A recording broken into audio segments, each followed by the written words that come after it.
Grüezi und herzlich willkommen to another episode of Living in Switzerland.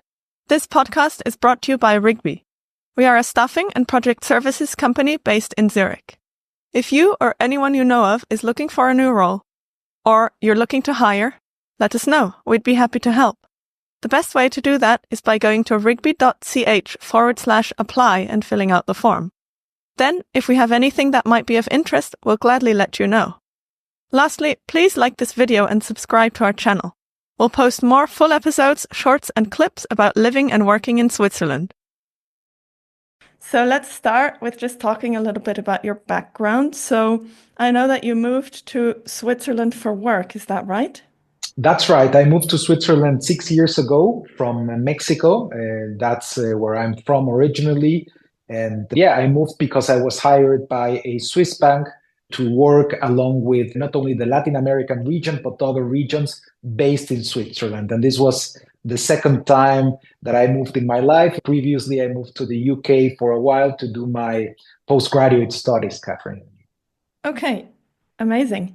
And so that obviously has allowed you to meet many other expats, I would think. Of course. No, well, Switzerland, first of all, I was surprised without knowing the numbers at the beginning because of the interactions that I had of how many expats there are. In the end, I found out that almost 1/3 of people living in Switzerland have some sort of an expat route. But that was, of course, shocking and also encouraging to see because I immediately saw that lots of those expats were going through the same issues I was going. And to me, I would say, again, it was not a complete shock because my family from my mother's side is from Switzerland. So I have been coming to Switzerland every year, a couple of times per year since I was young. And still, it was at the beginning, Catherine, a little bit of a challenge to adapt to the culture.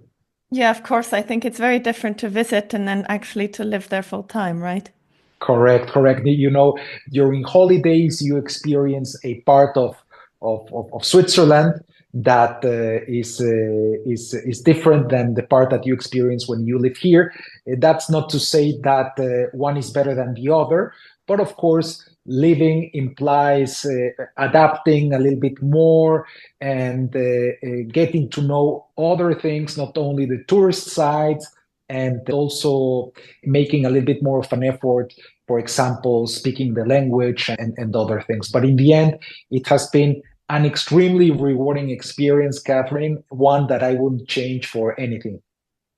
Amazing. I'm glad to hear that. Yeah, I think a lot of expats say that they come to Switzerland and then they enjoy it so much, they stay much longer than anticipated, right? Exactly, because you know Switzerland offers you many things that I would say you rarely find somewhere else. No, it's not only the beautiful scenery, it's not only the amazing food, but it's also a society that is welcoming. It's also an environment of safety. So many things. Absolutely. Like and subscribe if you're interested in life and work here in Switzerland. We'll be making more episodes like this, so please follow along for more. And if you're looking for a job here in Switzerland, let us know by filling out the form at rigby.ch/apply. We'll then be in touch whenever we have a requirement that might be of interest to you.